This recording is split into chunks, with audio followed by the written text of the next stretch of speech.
이사 다니다 보면은 그 주변 환경에 대해서 또 방사선 피폭량이 달라져요. 예를 들어서 우리가 이제 제주도 같은 데서 산다고 하면은 연간 방사선 피폭량이 많이 잡아봐도 네. 한 2, 3mS밖에 안 됩니다. 그런 얘기 하면 안 된다니까. 엑스레이를 한 20번 정도에서 30번 정도 찍는 수준밖에 안 됩니다. 1년에? 네, 1년인데 우리가 20번씩 찍진 않잖아. 그렇죠. 그런데 그 정도는 뭐 크게 고민할 정도가 아니다. 근데 만약에 제주도에 살던 사람이 네. 서울로 이사 온다? 네. 그러면 그보다 방사선 피폭량이 2배에서 3배가 되는 거예요. 왜요? 왜냐하면 제주도는 토양 자체가 화산암이거든요. 근데 이 현무암이 자연 방사능 물질의 양이 적어. 근데 서울은 기반암 자체가 화강암입니다. 예. 우라늄과 토륨이 굉장히 풍부하게 들어있어요. 그래서 피폭량이 많다. 서울에 살면. 그러면은 그렇죠. 서울대생들 문제가 심각한데? 서울대생은 관악선이 있거든요. 예. 그래서 방사선에 정말 많이 피폭이 되고 실제로도 제가 서울대 원자력측정센터에 있을 적에 재미삼아서 방사선 수치를 직접 측정해 보시는 분들도 계시고요. 네. 그럼 측정을 해보면은 꽤 많이, 실외가 더 높겠네요. 그렇죠. 꽤 많이 나와요 이게. 그 이제 도봉산, 북한산 여기 도봉구, 네. 강북구 여기 위험하네. 그렇죠. 도봉구나 이쪽은 북한산 때문에, 그 다음에 관악구는 관악산 때문에 방사선이 그만큼 피폭이 될 수가 있는데, 근데 그건 천연 방사능이잖아요. 인공하고 천연하고 결과적으로 똑같이 인체에 얼마만큼의 에너지를 전달을 하느냐가 핵심입니다. 그렇죠. 네. 농담으로 한 얘기인데 천연 방사능이니까 안전하다는 얘기는 안 하시는데 네. 인공으로 나온 방사능이니까 더 위험한 거 아니냐라는 또 정말 비과학적 얘기를 하신단 말이에요. 그래서 저는 이런 얘기 하시는 분들한테 딱 하나 말씀드리는 게 있어요. 담배도 천연입니다. 그렇죠. 담배는 그러면은 해롭지 않느냐. 그러니까 천연에서 나왔기 때문에 해롭지 않다라는 좀 잘못된 생각을 하고 계시는 분들이 굉장히 많은 것 같습니다. 맞아요. 예. 천연에 있었건 인간에 의해서 누출됐건 똑같은 거고 전기도 원전에서 나왔건 태양광에서 나왔건 간에 착한 전기, 나쁜 전기가 있는 게 아니라는 거죠. 그건 그 원자력 발전소에서 나온 방사선 물질의 양 정도로는 어림도 없다. 그럼 저 아래 있는 건 뭐예요? 바다 안에? 저 바다 안에 있는 건 우라늄 238인데, 우라늄 238의 경우에는 우리가 이제 인류가 여태까지 신나게 핵무기를 터뜨려서 배출한 양보다 네. 몇십 배가 더 많이 있고요. 바다에? 예, 원래? 우라늄 238이. 천연 우라늄이? 예. 예. 심지어 우라늄 238은 세슘보다 같은 양이면은 인간에게 끼치는 영향이 4배에서 10배까지도 됩니다. 아이들 같은 경우는 그 수십 배까지도 돼요. 그러니까 사실은 뭐 수십 배, 수백 배 이상의 방사능 물질이 들어있는 것이고. 대기보다 바다가 더 많네요. 그렇죠. 그리고 바닷가에 사는 것도 위험하네. 제주도는 땅에서는 괜찮은데 바닷가 가면 위험하겠네요. 천연 방사능이 저렇게 있어서. 우리나라 사람하고 일본 사람들이 자, 일본인 지금 연평균 자연방사선 피폭량을 제가 화면에 좀 띄웠거든요. 네. 일본인들이 예전에는 자연방사선 피폭량을 2.1mSv, 엑스레이 21번 정도 찍는 수준의 방사선 피폭이 되었다고 평가를 했었는데, 네. 나중에 다시 평가를 해보니까 식품을 통한 방사선 피폭량을 조금 저평가를 했었다. 예. 그걸 다시 반영을 해보니까 그게 0.99mSv. 엑스레이 15번 정도의 방사선을 피폭했는데 해산물을 많이 섭취하거든요. 해산물 속에 그럼 뭐가 있냐? 혹시 폴로늄이라고 들어보셨나요? 네, 아니요. 안 들어봤어요. 그 푸틴의 그럼 홍차는 아시나요? 예. 독약? 네. 푸틴이 자기 설득고 다녔던 사람을 독살할 적에 썼던 그렇죠. 방사능 물질이 폴로늄이었거든요. 네. 그래서 해산물 속에는 폴로늄 210이 좀 풍부하게 들어있는 해산물들이 좀 있어요. 근데 내가 이 얘기하면 그걸 또 안 산다고 할 것 같아. 이 얘기 과학적으로 얘기를 해야지. 예를 들어서 전복 있지 않습니까? 전복 막 내장 같은 것들 막 죽을 만들고, 이 전복 내장에 방사성 폴로늄이 꽤 많이 들어있어요. 이거는 세슘하고 비교를 해보면은 같은 베크렐 쓰면은 세슘의 수백 배예요. 그 제주도 사람들만 먹는 게 있는데 그렇죠. 전복 똥죽이라고. 예, 그게 그건 폴로늄이 장난이 아니에요. 어이구 큰일 나겠네. 네. 장난이. 전복 1kg에 어느 정도냐면 폴로늄이 1,500베크렐. 그러면 이제 세슘으로 따지면 대략적으로 수만 베크렐이거든요. 네. 그래서 일본인들이 저 정도의 피폭량이 있다. 그런데 전 세계 평균보다 낮은데요? 그래도 낮네. 화산섬이거든요. 땅으로부터 오는 게 없다. 네. 화산섬이거든요. 우리는 그럼 어느 정도냐? 우리는 일본보다 더 많아요. 우리는 땅이 화강암. 네. 혹은 편마암. 다 우라늄과 토륨이 풍부하다 보니까 일본보다 2배 정도가 더 많습니다. 네. 저평가된 게 하나 있거든요. 네. 일본인들이 수산물 섭취로 인한 폴로늄을 반영을 했다고 했잖아요. 네. 우리가 좀 따져보면은 일본보다 더 많이 먹어요. 수산물을. 우리가 더 먹어요? 네, 더 먹어요. 어. 연간 수산물 섭취량이 좀 더 많습니다. 그렇다고 해서 우리가 네. 좀 많아진다 그러면 그냥 1ml 정도가 더 많아지는 거죠. 그러면은 세계 평균치 위겠네요, 네, 우리나라가. 훌쩍 넘어요. 2배 이상이에요. 이게- 땅에서도 받고 해산물도 많이 먹고 네. 그러니까 그런데 뭘 일본 여행 가면 안 된다 그러고. 그러니까 이게 팩트거든요, 사실. 예. 그러면 좀 후쿠시마 원전 사고 나서도 지금 그건 이제 이 피폭량은 원전 사고 이전의 것 아니냐라고 얘기하는 건데 그럼 원전 사고 나고 나서도 이래요. 이게 이미 다 희석된 거 아닌가요? 많은 희석된 부분이? 거고 그러면은 그 또 후쿠시마 현으로 또 범위를 좀 좁혀보면은 또 달라질 수 있지 않느냐 네. 이렇게 얘기할 수 있거든요. 네. 그러면 거기를 좁혀봐도 똑같습니다. 자 이게 예. 제가 또 화면을 하나 띄워봤는데 하나는 여의도고요. 여의도에서 찍은 거예요. 예. 이게 이제 숫자만 참고를 하시면 됩니다. 숫자가 많은 게 방사선 양이 많은 거죠, 당연히. 봐. 저거는 네. 숫자가 지금 몇 자리예요? 세 자리고. 0.129 예. 마이크로 시버트로 있거든요. 0.1299 예, 예. 여기는 0.04. 0.09. 0.09예요? 후쿠시마시. 후쿠시마 원전 사고가 나면서 낙진이 좀 많이 날아갔어요. 후쿠시마시가. 후쿠시마보다 더 높네요, 우리가. 네, 높아요. 그 얘기는 역시 네. 땅의 문제다. 그렇죠. 네. 음. 땅의 문제입니다. 그래서 원전 사고가 났어도 저래요, 지금 후쿠시마시가. 예. 그러면 우리가 어디로 도망가요? 아니 그런데 후쿠시마시의 그 주변은 아직도 이제 폐쇄된 상태 아닌가요? 후쿠시마시는 사실 후쿠시마 원전 사고가 난 곳하고 좀 거리가 좀 멀어요. 네. 60km 정도 떨어져 있고요. 네. 근데 이제 문제는 거기가 딱 바람이 날아오는 방향이었어요. 정확하게.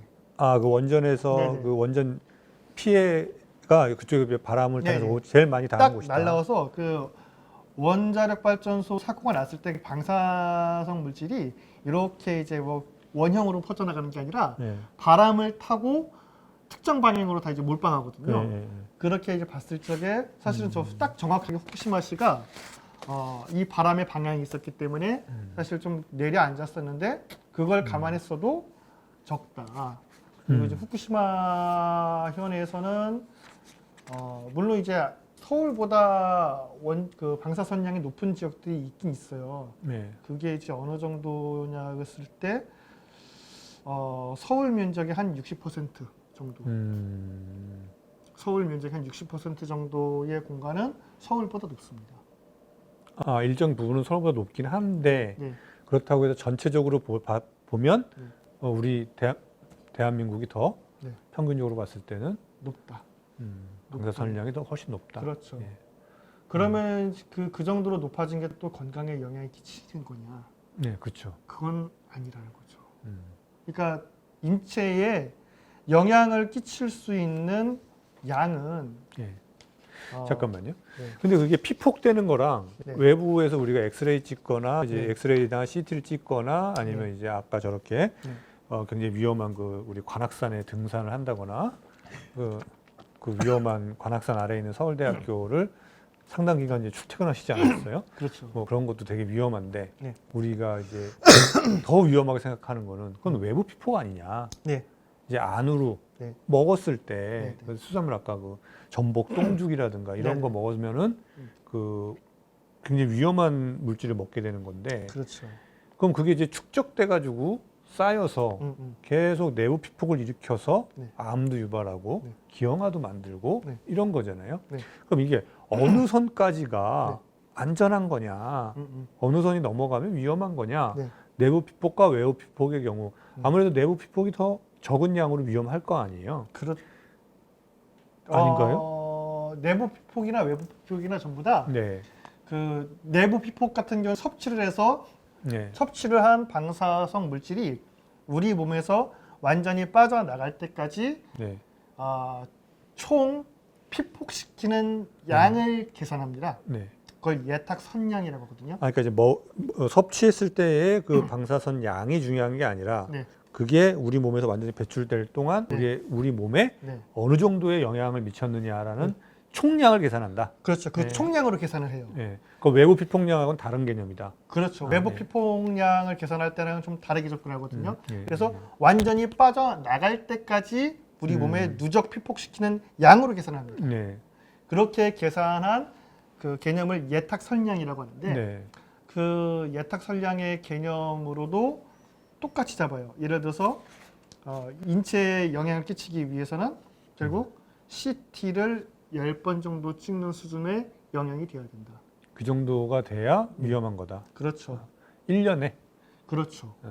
실은 그 의료 쪽 방사선 의학을 하시거나 네. 혹은 이제 의료 물리 하시는 분들이 임상적 체험상으로는 네. 한 달에 100mS래요. 한 달에 10번? 그렇죠. CT? 그렇죠. 그 정도까지는 인체에 영향이 없다. 임상적 아, 경험으로. 경험으로. 그렇죠. 어. 근데 2주 이내에 100mS를 피폭이 된다고 하면은 그때는 확실히 영향이 있어요. 근데 그 정도로 자주 CT를 찍는다는 얘기는 다른 큰 병 있으신 거 아니에요? 그렇죠. 네. 그 정도로 자주 찍으면은 정말 CT 찍어서라도 어떻게 많이 찍어서라도 네, 고쳐야 고쳐야죠. 네. 예. 아니면- 그 정도 양이다. 네. 그럼 이제 우리가 먹는 것들은 어느 정도 양이냐는 거죠. 그거 우리가 얘기했을 때. 먹는 양이요. 네. 자연적으로 섭취하는 양은 아까 이제 제가 이 화면에 보여드렸던 것처럼 네. CT 한 0. CT를 한 반 정도. 반 정도? CT 1회 찍는 것의 절반 분량이에요. 절반. 우리가 먹는 게 네, 그렇죠. 연평균 먹는 게 먹고 혹은 흡입하고 혹은 외부에서 피폭되는 예. 양을 다 합쳐서 그러니까 CT 반 개 찍는 정도다. 예. 아, 음식에 의한 네. 섭취량, 내부 피폭량, 네. 그 다음에 호흡에 의한 공기 중에 있는 라돈이라고 하는 또 방사성 물질이 있거든요. 네. 이게 화강암 때문에 그렇습니다. 그러면 옛날에 잠깐만요. 네. 그 라돈 침대라고 그랬던 사람들은 네. 이거 억울한 거 아니에요, 혹시? 억울하죠. 그리고 이제 지하철에 라돈이 많다는 거는 화강암을 뚫고 해가지고 생긴 거 아닌가, 그럼? 네, 그래서 많이 생길 수가 있어요. 네. 네. 환기를 제대로 못하면 또 라돈이 또 많을 수가 있거든요. 네. 라돈 같은 경우에는 저것도 이제 그 별도의 기준치를 두는데 실내 라돈 농도가 높을 경우에 따라서는 1년에 CT 2번 찍는 것 이상의 방사선이 피폭이 될 수도 아, 높으면? 네, 있어요. 실제로 뭐 이제 좀 오래된 고택에 사시는 분들은 그럴 수가 있어요. 강원도나 예. 혹은 이제 충북 지역의 이제 고택이라고 하면 오래된 집, 오래된 집인데 그럼 재질이 그냥 상관없이 한옥이죠. 한옥. 예. 그런 한옥집들 같은 경우에는 그 마루를 해놓고 바닥을 덮어놓지 않잖아요. 아, 밑에 그 화강암 기초에서 올라오는 거예요, 그럼? 이제 또한 땅 속에서 올라오는 거죠. 아, 그게 차폐가 안 되니까. 그렇죠. 아, 그래서 꽤 많이 피폭이 될 수 있어요. 그럼 우리 조상님들은 엄청 이 피폭을 다 했겠네. 그런 분들도 있고 아닌 분들도 있죠. 뭐냐면 이제 집의 구조 혹은 가옥이 자리한 그 집의 토질에 따라서 좀 차이가 나요. 예. 이게. 그러니까 어쨌든 우리가 평상시 그냥 일반 생활을 통해서 뭐 라돈 좀 고택에 살아서 라돈 농도가 좀 높다거나 네네. 그다음에 음식물을 특히나 전복, 똥죽을 좋아하고 네. 멸치도 뭐 좋아하고. 좋아하고 네. 그다음에 이제 뭐 예를 들어서 명태도 좋아하고 음. 뭐 해산물 많이 좋아하고 네. 뭐 그런 경우에 일지라도 네. 크게 걱정할 수준이 아니다. 그렇죠. 아. 그 정도의 양 가지고 이상이 생길 정도면 네. 다 죽었죠. 아, 우리가. 네. 조금 극단적인 경우인데 네. 그 이란에 혹시 람사르라고 들어보신 적 있나요? 이란의 람사르. 람사르 습지? 네. 예. 람사르 습지 조약. 자, 예, 습지 보호 조약이 예, 그렇죠. 체결된 예. 이란의 그게 휴양 이란이에요? 예. 이란인 줄 몰랐네. 네, 이란에 있습니다. 아, 예. 이란의 이제 람사르에 보면은 그 람사르 습지 주변에 이제 그 탈리시마르라고 해서 그 특정한 동네가 있어요. 네. 이 동네에 사시는 분들 같은 경우에는 집안에서 CT 26번 분량의 방사선이 나왔어요. 그럼 1년에. 우라늄 거기 뭐 광맥이 흐르나? 그게 네. 라듐도 나오고요. 네. 라디움, 토리움 막 이딴 것들이 풍부하게 있다 보니까 그 지역에. 그 지역이. 예. 그래서 벽을 만드는 이제 그 벽에 이제 뭐라고 해야 되지? 그 흑벽돌. 벽에서 막 나오는 거 아니에요? 막 집에서? 나와요. 그래서 벽에다가 찍어 보면은 어느 정도가 나오냐면은 그 벽에다가 1년 내내 등짝을 붙이고 있다라고 네. 하면은 CT를 한 140번 정도 찍는 1년에 네. 그 정도 나와. 근데 그 사람들은 건강 상태는 어때요? 건강해요. 그렇죠. 그래 문제가 생겼으면 다 이사 갔겠지 벌써. 제가 아까 말씀드렸잖아요. 사실은 네. 임상적인 부분에서는 한 달에 한 CT 10번 정도까지도 버틸 수 있다. 그럼 1년에 120번 찍어도 네. 된다. 버틴다. 그 기간이면 그렇죠. 기간 그 정도 동안에. 기간이면 평균적으로 찍으면은 그렇죠. 몰아서 찍지 않고. 그렇죠. 그럼 140번은 좀 더 많은 거긴 한데 네. 여기서도 사실 버텨내긴 했다 이거죠. 그 사람들이. 네. 계속 아이 낳고 기형아 없이 어쨌든 기형아가 있을지라도 음. 어쨌든 정상적인 아이도 태어났고 네네. 그래서 계속 그 지역에서 살아왔다 이 얘기잖아요. 그렇죠. 사실 네. 기형아는요 자연 상태에서도 태어나는데 100명 중에 한 3명 정도는 기형아입니다. 그러니까 이제 그 또 이제 조금 더 정밀 진단을 해보면은 100명 중에 한 5명 정도까지는 기형아예요. 출생아 중에서. 이게 방사선 피폭에 의한 기형아 출생률은 제가 이제 아까 말씀드렸던 것처럼 100ml 그 CT 10번 정도 찍는 분량에 네. 해당될 적에 잠깐만 이 단위가 나와. 그거 안 된다니까. 바로 보도가 꺼요. 네. 100명 중 네. 그 CT 한 10번 정도 분량에 단시간 피폭이 되었을 적에 예. 1000명 중 2명, 10,000명 중 2명, 음. 10,000명 중 2명 정도예요. 0.02% 정도. 그게 기형아 출생할 가능성이 있다. 근데 자연적으로는 몇 퍼센트다? 금방 눈으로 인지할 수 있는 수준은 3% 정도예요. 굉장히 높은 거죠. 원래가 예. 굉장히 높은 상태에서 이 CT 10번에 해당되는 분량의 피폭으로 인해서 늘어나는 것은 약 그 10,000명 중 한 2명 정도 분량인 건데 그러면 그거에 미달하는 방사선이 피폭이 되면 또 그만큼 늘어나냐? 그렇지 않거든요. 예를 들어서 CT 한 번 정도 찍는 거, CT 한두 번 정도 찍는 분량에서는 늘지 않는다는 거예요. 왜? 아까 말씀드렸던 것처럼 우리 몸에 항상성이 있다. 그렇죠. 항상성이 있기 때문에. 회복 능력이 나이 들면 좀 그렇게 떨어지긴 하지만 젊었을 그렇죠. 때는 아무 문제가 없다. 그렇죠. 문제가 되지 않는다는 거예요. 그런데 지금 우리나라뿐만이 아니라 아까 얘기했던 것처럼 이제 저기 뭐 어디에 체르노빌 사건 있을 때 네네. 그 폴란드 쪽이었나 이쪽에 네. 이 동구권 그 소위 옛날 이제 동구권 네. 국가들에서 그 엄청나게 이제 임신 중절 그 수술을 했었고 네네. 그 다음에 제가 얼핏 들을 기억에는 뭐 핀란드나 네. 노르웨이나 여기 이제 그쪽에서도 무슨 기준이 있었다 뭐 이런 얘기를 들었던 것 같은데 폴란드 쪽이요. 아니 저기 노르웨이, 핀란드 이런 노르웨이, 쪽에. 핀란드 아까 이제 아까 말씀드렸던 건데 그 노르웨이나 핀란드는 사실은 이제 구소련의 핵실험에 의해서도 낙진이 좀 날랐고요. 아 그렇죠. 네. 그 다음에 체르노빌 원전 사고에서도 또 다시 또 낙진이 또 날아났습니다. 그러다 보니까 원전 사고가 나면 항상 가장 그 이슈가 되는 물질이 세슘이거든요. 네.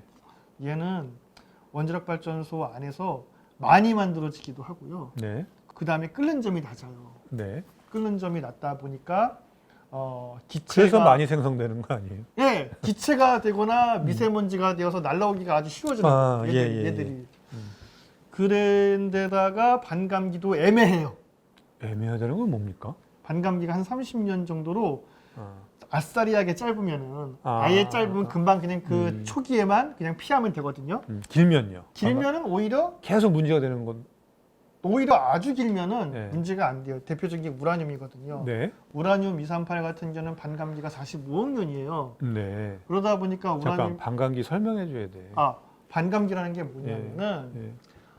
원래 있었던 방사성 물질의 양이 붕괴해서 절반이 되는데 걸리는 시간이야. 네. 네. 예를 들어서 세슘 같은 경우에 예를 들어서 한 1kg이 500g 될 때까지 500 30년 걸린다. 그렇죠. 네.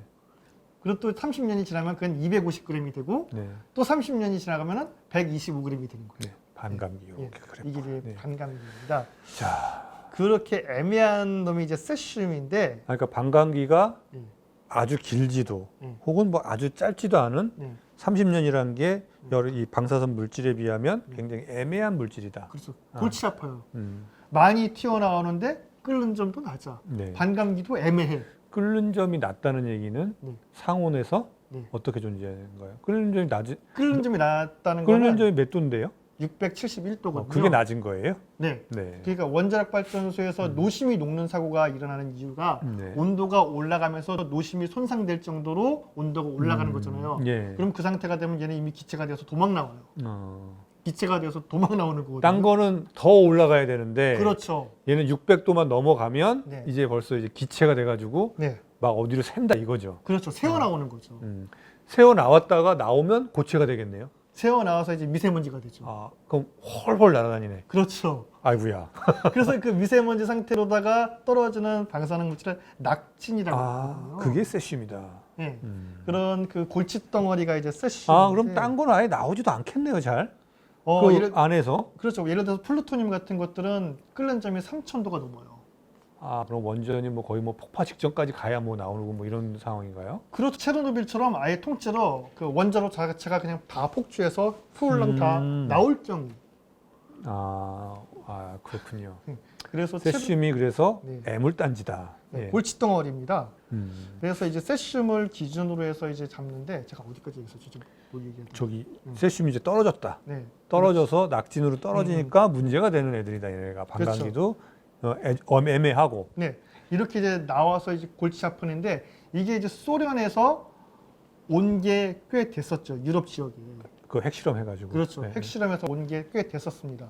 그리고 체르노빌에서도 왔었고요. 그러다 보니까 이 세슘이 내려앉은 다음에 그냥 계속 표면 토양에 붙어 있는 거예요. 얘가. 아, 표층에. 예. 예, 예. 세슘의 특징이 얘가 반응을 아주 잘해요.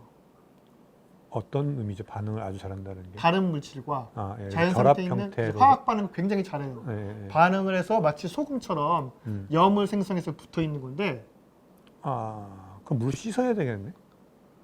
씻으면 좋겠는데 이제 그 이렇게 염 세슘에서 보통은 흙에 붙어버려요 그냥. 이렇게 표층에. 네, 그 표토에 그냥 딱 붙어버립니다. 네. 이게 어느 정도냐면은 수십 년이 지나도 표면 토양 한 수센티미터 두께에 계속 머물러 있어요. 얘가. 예. 예. 그런데 버섯이나 이끼 같은 애들은 다 토양 표면에 있는 애들이잖아요. 뿌리가 그렇죠. 깊지도 않고. 예, 뿌리가 깊지도 않아요. 그러니까 버섯 같은 애들은 그냥 표면 토양에 붙어 있는 걸 쪽쪽쪽쪽 빨아먹는 거죠. 그래서 옛날에 그 버섯이 문제가 됐던 게 네. 그것은 뭐 방사능 낙진에 의한 게 아니라 네. 그런 것도 영향이 있겠지만 네. 우리나라 토양 자체에 있는 네. 표층에 있는 네. 방사선 물질을 네. 흡수를 잘할 수밖에 없겠네요. 네, 잘할 수밖에 없어요. 예. 게다가 이제 핵실험으로 인해서 우리나라도 그 각 지역별로 매년마다 조사를 하거든요. 네. 토양 표면 조사를 해보면은 세슘이 이제 수십에서 수백 베크렐 정도가 나와요. 표면 토양에서 기본적으로. 네. 기본적으로. 그러니까 버섯처럼 그냥 표토에서만 있는 애들은 어떻습니까? 빨아먹잖아요. 네. 그러니까 그래서 예전에 그 송이버섯에서 자꾸 그 얘기가 표고뿐만이 아니라 일본산 송이버섯에 혹은 뭐 그 세슘이 많이 검출됐다 뭐 이런 기사가 그것 때문에 그런 거군요. 그렇죠. 네. 근데 이제 유럽은 또 정작 더 큰 문제가 되는 건 뭐냐면은 네. 이 동물들 중에서 이끼류라든가 버섯처럼 그 표면 토양에서만 뿌리를 내려서 그 생존하는 식물들을 혹은 생물들을 먹는 동물들이 있어요. 대표적인 게 술록 네. 혹은 멧돼지. 네. 이런 애들은 체내 안에 축적되어 있는 세슘의 양이 좀 많거든요. 네. 예를 들어서 노르웨이나 핀란드 지역에서 이제 술록 사냥을 하게 되면 그 술록 안에 있는 세슘의 양이 거의 수만 베크렐 단위입니다. 지금 우리는 국내의 그 기준치가 예전에는 음식물 킬로그램당 예. 1000베크렐을 기준치로 잡았어요. 네. 근데 후쿠시마 원전 사고가 나서는 기준치를 10분의 1로 줄였어요. 100으로. 네, 100으로 줄인 거예요. 네. 아까 이제 말씀드렸던 것처럼 기준치를 몇 배 초과했으니까 위험하다고 하는 주장이 사고 이후의 기준치예요. 사고 이후에. 네. 사고 이전의 기준치로 하게 되면 사실 다시 그냥 안전한 수치거든요. 근데 사고 이후에 우리나라가 일본하고 똑같이 기준치를 낮췄어요. 네. 그럼 이제 그 기준치를 낮춘 게 과학적인 이유가 있었냐? 정치적인 거지. 정치적인 거죠. 이제. 난리가 났으니까 아줌마들이. 난리가 났으니까 그럼 기준치 낮출게요 이제 한 거거든요. 근데 이제 유럽 지역의 술록고기는 그 우리가 지금 낮춘 기준치의 수백 배란 말이죠. 네. 이미 포함되어 있는 게. 네. 그러니까 그럼 거기는 어떻게 하느냐? 거기는 그래도 술록고기를 먹거든요. 에스키모들은 그게 주식 아니에요? 그렇죠. 먹잖아요. 네, 네, 네. 먹으니까 어떻게 하느냐? 그러면은 1년에 그냥 몇 킬로그램 정도까지만 먹어. 라고 이제 권기를 하는 거죠. 그런 권고사항이 있다. 그렇죠. 그래도 그 권고를 따랐을 때 네. 크게 어떤 뭐 위험 부담이 없으니까 정부에서 그렇죠. 그런 방침을 내는 거 아니겠습니까? 그렇죠. 사실은 버섯도 그렇거든요. 네. 그 우리가 이제 변경된 기준에 따라서 예를 들어서 기준치를 10배. 옛날에 딱 기준치죠. 네. 과거의 기준치. 그 기준치의 10배 정도 되는 버섯을 먹어서 내 몸에 이상이 생기기 위해서는 네. 하루에 20kg씩 먹어야 돼요. 버섯을. 네. 그 생각이 나네 갑자기 대학원 시절에 이상한 기자가 네. 고사리를 먹으면 암에 걸린다는 거예요. 네. 그래가지고 계산을 해봤어요. 그거 진짜 암에 걸리나? 음. 근데 문제는 뭐냐면 우리는 고사리 많이 안 먹어요. 우리나라 사람만 먹지. 네. 고사리 지상부는 거기 우리나라하고 중국의 좀 몇몇 사람들이 먹고, 그다음에 고사리 뿌리는 또 일본 사람이 먹고, 네. 고사리 지상부는 이제 우리가 가장 많이 섭취를 하는데 문제는 이거를 그냥 날로 먹는 게 아니라 데쳐 먹잖아요. 그렇죠. 많은 부분 이제 감해지는데 그렇다 손 치더라도 이게 발암 물질이 있다라고 해가지고 계산을 해보니 한 컨테이너로 먹어야 돼요. 컨테이너로 먹는 사람이 비슷한 얘기네요. 그러니까 뭐든지 음. 뭐 방사선 문제도 그렇고 우리가 뭐 발암 물질이다라고 그러는 것도 그렇고 발암 물질일 수도 있고 방사능 물질일 수도 있어요. 네. 있을 수가 있는 거예요, 다. 네. 그러면 이거가 어느 정도여야지 우리 몸에 문제를 일으키고 그거를 우리가 섭취하는 방식이 네. 그게 그대로 온전히 우리 체내에 들어오는 방식인지 네. 그것도 검토를 해보고 그다음에 그거에 실제로 건강상에 문제를 일으키려면 어느 정도 돼야 되는지 네. 네. 이런 게 종합적으로 판단돼야 되지 그렇죠. 이게 있다 없다 단적인 얘기를 한번 해볼게요. 네.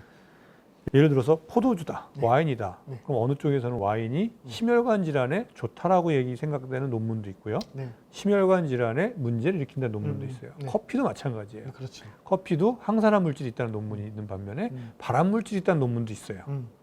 그럼 이게 뭘 얘기하는 거냐? 다 있다는 거죠. 그렇죠. 네. 그래서 그 항상 따져보려면 결국 실질적으로 그 위험을 끼칠 수 있을 만한 그 역치가 있느냐. 그렇죠. 그걸 따져봐야 되고 역치가 없더라도 그렇다면 어느 정도까지는 내가 감당할 수 있느냐. 이걸 먹는 것과 네. 먹지 않는 것 사이에서 어느 쪽이 이득이냐. 이걸 또 따져봐야 돼요. 그 양의 문제거든요. 또 그렇죠. 양의 문제고 나의 건강 상태의 문제인 경우가 많은데 그렇죠. 그것이 발암 물질이 있다 없다. 그걸 가지고 뭘 판단할 필요도 없는 거고. 네. 그 다음에 여기서 무슨 항산화 물질이 있다, 네. 항암 물질이 있다. 네. 그래가지고 항암 물질이 버섯에 항암 물질이 많잖아요. 그렇죠. 반면에 또 뭐 있어요? 방사선 물질도 있어요. 근데 뭘 선택하실 겁니까? 그게 그걸 먹고 암이 날 정도로 먹으려면 그건 역시 엄청 컨테이너로 먹어야 된다는 거예요. 불가능합니다. 네, 그래서 그런 그 비과학적인 걸 가지고 우리가 쉽게 귀가 이리 갔다 저리 갔다 하는 게 아니라 좀 과학적인 사실을 가지고 천천히 따져볼 필요가 있다. 그래서 우리도 그런 자료를 제공해 드리려고 네. 이 영상을 찍는 거고, 그렇죠. 네, 그래서 좀 차분하게 긴 호흡을 가지고 이야기를 진행하기를 원하는 거죠, 저희는. 예. 그래서 이제 여기다가 이제 저설량 방사선하고 저선사량이라면 낮은 농도, 낮은 이제 농도 CT를 한 10번 정도 찍는 수준에 해당되는 방사선량을 저설량 방사선이라고 해요. CT 정도의 네. 예, 예. CT 한 번이 10mV 네, 이거든요. 그걸 10번 찍어야 내 몸에 이상이 나타나기 시작한다고요. 네, 그래서 지금 여기 좀 대략적으로 우리가 일상생활에서 쉽게 그 환경 이슈가 되어서 관심이 대상이 되는 초미세먼지하고 방사선을 좀 비교를 해봤어요. 네, 두 놈 다 유전적 영향이 있습니다. 네, 유전적 영향이 그러면 어느 정도냐? 예, 초미세먼지 같은 경우에는 네. 1세제곱미터당 네. 10 마이크로그램 정도가 증가를 하게 되면은 기형아 출생률이 0.38에서 0.57%. 이게 있다고 봐야 되는 건가요? 통상적으로 한 3% 정도를 보니까 기형아 출생률이 3% 정도니까 예. 분명히 영향을 끼친다라고 음. 볼 수 있죠. 그리고 제가 이 옆에다가는 1000mS라고 지금 썼는데 네. 이거 사실 너무 좀 높게 잡은 거고요. 네. 사실은 100mS, CT 10번 10번. 정도 분량이 100mS거든요. 음. 100mS 피폭량당 0.02% 증가고요. 0.2%. 0.02. 이거 잘못된 거예요? 이건 1000일 때. 아, 1000일 때. 네, 아, 1000일 예. 때. 이건 CT 100번이에요. 1000은. 아, 예, 10번 찍었을 때. 네네네. 오케이. 네. 예. 그래서 1000은 이제 10번이고 1000은 100번이고 예. 100mS가 10번에 해당이 되는데 100mS 피폭되면 0.02%입니다. 예. 그 정도의 증가인데 그 미만이면은 증가하지? 아니, 저것도 증가한다고 볼 수가 없는 데이터 아니에요? 네. 예. 사실 저것도 제가 좀 되게 짜게 한 거거든요. 왜 그러냐면은 그 사실 저 0.02%라는 그 수치도 유전적 이상이 나타나는 게 다 신생아로 나온다고 가정을 한 거예요. 유전적 이상이 있는 게 다 신생아로 나온 출생을 한다. 그렇죠. 좌우 반. 실제로는 다 출생하지 못해요. 아, 사산된다. 그렇죠. 그 제가 되게 깜짝 놀란 게 있는데 유산과 사산 비율이 굉장히 높습니다. 생각보다. 그 우리 여성 고령화돼서 그렇죠. 그게. 그 고령화가 아니더라도 꽤 높아요. 네. 아, 그래요? 상당히 높습니다. 그 예를 들어서 젊은 시기에 이제 임신을 하더라도 유산되는 비율이 거의 10% 넘어요. 되게 높아요. 그리고 둘 다 임신 12주 이내의 시기에 네. 노출이 되었을 때 영향을 끼치는 거예요. 나중에 노출이 되는 거는 기형아 출생률과 관계가 없다. 그건 뭐 다 대부분 그런 관계가 거죠. 없다. 발생하는 단계니까. 그렇죠. 예. 그러면 이제 암 사망률에 영향을 끼치는 것도 둘 다 영향을 끼친다죠. 어느 정도냐? 초미세먼지 같은 경우는 1세제곱미터당 10마이크로그램이 증가하게 되면은 암 사망률이 3%가 증가해요. 그 다음에 방사선 피폭은 CT 10번 분량에 해당되는 양이면은 0.5%입니다. 근데 우리가 원전 사고가 나서 저렇게 이제 피폭된 사람들이 있냐? 체르노빌밖에 없어요. 저 사례는. 저 정도 피폭된 사례가 네. 체르노빌밖에 없어요. 후쿠시마에서는 없어요. 이게 없습니다. 그리고 국내 1인당 연평균 노출량을 봤을 적에 초미세먼지는 25마이크로그램 정도가 되고요. 네. 방사선 피폭은 인구 그 의료적 피폭과 자연 방사선 피폭량을 합쳐서 7.29mS 정도입니다. 그러니까 의료 피폭이라는 얘기는 우리가 건강 검진을 받거나 그렇죠. 이런 것까지 다 합쳤을 때. 그렇죠. 예. 이걸 다 합쳤을 때 CT 한 0.7번. 그러니까 전체 네. 우리 국민이 네. CT 한 번도 안 되는 양을 그렇죠. 방사능에 노출된다. 그렇죠. 1인당. 네. 예. 그 정도 방사능이 되는 거고 상대적인 암 사망 위험도를 비교를 해보면은 방사선을 1로 봤을 때 우리나라에서 네. 1인당 그 연간 노출량을 가지고 연간 노출량의 위험도를 1로 봤을 때 초미세먼지에 의한 암 사망 위험도가 205.8배가 되는 거예요. 그러니까 초미세먼지에 대한 네. 초미세먼지가 더 훨씬 위험성이 높음에도 그렇죠. 불구하고 네. 방사선에 대해서 너무 과도한 우리가 우려와 걱정을 하고 있는 게 아니냐. 그렇죠. 뭐 이런 말씀하고 싶은 거 아닌가요? 그렇습니다. 사실 그 일본이 후쿠시마 원전 사고 나서 네. 거주 금지 구역을 선정을 했잖아요. 네. 거주 금지 구역을 그 선정한 기준이 우리나라 지금 저 피폭되고 있는 양의 한 3배 정도예요. 얼마 안 되는 거 아니에요? CT 세 번? 그렇죠. 네. CT 한 2번 정도. 네. CT 2번 정도 찍는 분량을 거주 금지 구역의 기준치로 두고 있는 거거든요. 그 이상이 되면 못 들어간다. 네네. 그 살지 안에- 마라고 하고 있는 거거든요. 그래서 사실은 그 체르노빌 원전 사고가 나고 나서는 그때도 방사선 의학을 하시는 분들, 그다음에 의료 물리학을 하시는 분들이 같이 여러 가지 역학 조사를 하면서 네. 체르노빌 원전 사고에서 나온 그 인명 피해 유형들을 분석을 했었거든요. 네. 분석을 해보니까 어떤 피해가 제일 컸냐면은 우울증에 의한 자살, 그렇죠. 그리고 영양실조 네. 이게 제일 컸어요. 네, 환경 바뀌어가지고 네. 정신적으로 힘들고 그게 네, 제일 컸겠지. 그게 제일 컸어요. 네. 그래서 후쿠시마 원전 사고 때는 그 방침을 조금 완화를 했었거든요. 조금 완화를 해서 한 20, 저 말씀드린 것처럼 CT 한 2번 정도 찍는 분량을 그 거주 금지 구역으로 했었는데 이것도 사실 따져 보면은 과도하다라는 거죠. 지금 현재도 그렇게 유지하고 있어요? 네, 그렇게 유지를 하고 있습니다. 어. 이게. 그래서 이게 좀 지금에 와서는 그 대부분의 이제 방사선 전문가들은 네. 후쿠시마에서 1년을 넘어가는 피난 조치를 내린 건 과도했다. 아, 그런 평가예요. 예. 그리고 초기에는 정당하다. 일단 그렇죠. 노출량이 많으니까. 그렇죠. 초기에는 많을 수 있기 때문에 네. 초기 대피는 뭐 이제 필요할 경우 수개월까지도 대피시킬 수 있는데 1년을 넘어가는 대피 조치는 이거는 과도한 조치다. 라는 게 방사선 의학이라든가 네. 혹은 방사선과 관련된 인체 영향을 연구하시는 분들의 네. 공통적인 지적입니다.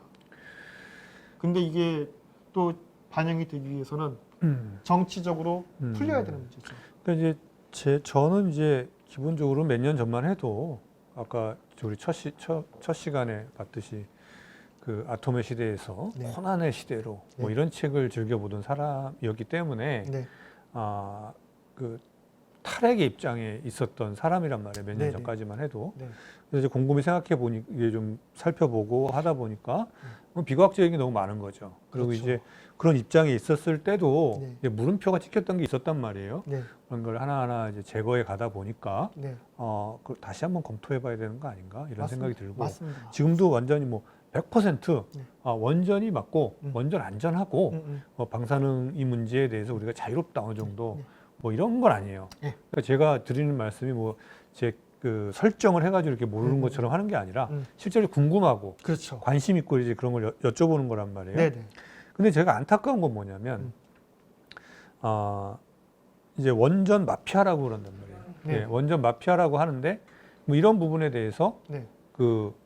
이 과학적 사실을 좀 진지하고 대중설적인 설득력이 있게 네. 자신감 있게 나오지 못하고 되게 원전계가 그동안 너무 움츠러들어 있지 않았나. 맞습니다. 네, 이게 가장 큰 문제가 아닌가. 네. 대국민 접촉면도 넓혀야 되고 네. 다양하게 설득을 해야 되고 네. 뭐 이런 게 필요하다고 저는 생각이 들어요. 네. 뭐 그런 면에서 이제 이런 자리 만든 이유도 있지만, 예. 근데 이제 저희가 하는 거랑 또 전문가들이 하시는 거랑 네. 또 같을 수는 없잖아요. 그렇죠. 네, 네. 다시 한번 그러니까 도약하기를 좀 기대해 봅니다. 네. 그러니까 사실 우리가 이제 이 얘기를 꺼낸 이유가 뭐냐면은 예. 어차피 어떠한 에너지원을 쓰든 간에 우리에게 이익을 주는 부분이 있으면은 네. 또 위험성이 있는 측면이 있거든요. 사실 원자력 발전도 무조건 다 100% 안전하다 이 얘기를 하는 게 아니에요. 그렇죠. 예, 그렇죠. 예, 예. 원자력 발전에도 방사선에 의한 위험 요소가 있을 수 있는데 그럼 그 위험 요소의 크기는 어느 정도인지를 좀 살펴봐야 되는 것이고 예, 그렇죠. 그럼 또 얘가 줄 수 있는 이득은 또 어느 정도인지를 또 봐야 되고 예.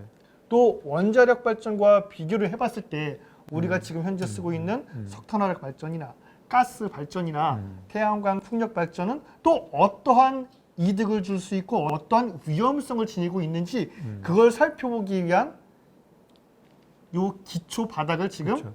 짚고 있는 거죠. 그러니까 지금 계속 우려하고 있는 것은 네. 여러 가지가 있을 수 있어요. 네. 원전 시설의 안전성, 네, 폐기물에 대한 안전성, 네, 노출된 방사능에 대한 안전성 이걸 네. 얘기하는 건데 네. 두 가지 뺐잖아요. 그렇죠. 그냥 오늘은 집중적으로 얘기한 것은 노출된 방사선이 네. 얼마나 위험하고 어느 정도까지 안전한 것인지 기준치는 적절한 것인지 대략 이런 걸 좀 살펴봤어요. 다음 시간에는 이제 네. 구체적으로 이제 시설에 대한 문제라든가 그렇죠. 여러 가지 그 경제성의 문제라든가 이런 거 네. 좀 얘기해 볼 수 있는 시간을 갖도록 해보고요. 네. 오늘 장시간 하셨는데 네. 뭐 더 첨가해서 하실 말씀 있으시면. 저는 그 결론은 정성적인 판단도 중요하지만 정량적인 그렇죠. 판단, 예. 양에 의거해서 판단하는 그런 습관을 좀 길렀으면 좋겠다. 그래서 그런 정량적인 판단에 대한 근거를 제공하기 위해서 오늘 최대한 좀 노력을 했고, 네. 근데 이 노력을 하는데도 참 어려운 점 항상 그겁니다. 저희 그 원자력계에 계시는 이제 교수님들도 항상 맨날 단위로다가 얘기하시거든요. 네. 밀리시버트 네. 혹은 그레이, 베크렐 음. 이런 단위들을 얘기하다 보면은 탁 막혀요. 네. 대중들이 이해를 하지 못하다 보니까 우리 일상적으로 접하는 단위가 아니기 때문에. 저도 무의식적으로 그 얘기를 하게 되는데 네. 오늘 이제 금지어입니다, 또, 여기서. 우리 네. 또 권영신 선생님께서 이제 다 네. 브레이크를 걸어주셔서 고맙습니다. 아, 저는 마지막으로 네. 그 우리 고사리 얘기를 다시 한번 상기를 시키고 싶습니다. 네, 발암 물질이 있더라도 네, 그게 암에 걸리려면 네. 컨테이너를 먹어야 암에 걸리는 것이고, 버섯에 항암 물질이 있다 할지라도 한편에는 방사능이 있을 수 있는 것이고, 네. 또 그걸 먹고 암을 치료하기 위해서는 그 역시 컨테이너로 드셔야 네, 암을 치료할 수 있는 겁니다. 그래서 맞습니다. 항상 있다 없다가 아니라 얼마나 있고 얼마나 안전하고 얼마나 위험한지를 항상 따져보는 그런 지혜가 필요한 시대가 아닌가 생각됩니다. 맞습니다. 자, 오늘 찐 과학의 권고 오늘 시간 마치도록 하겠습니다. 네, 감사합니다. 감사합니다. 아유, 수고했어요.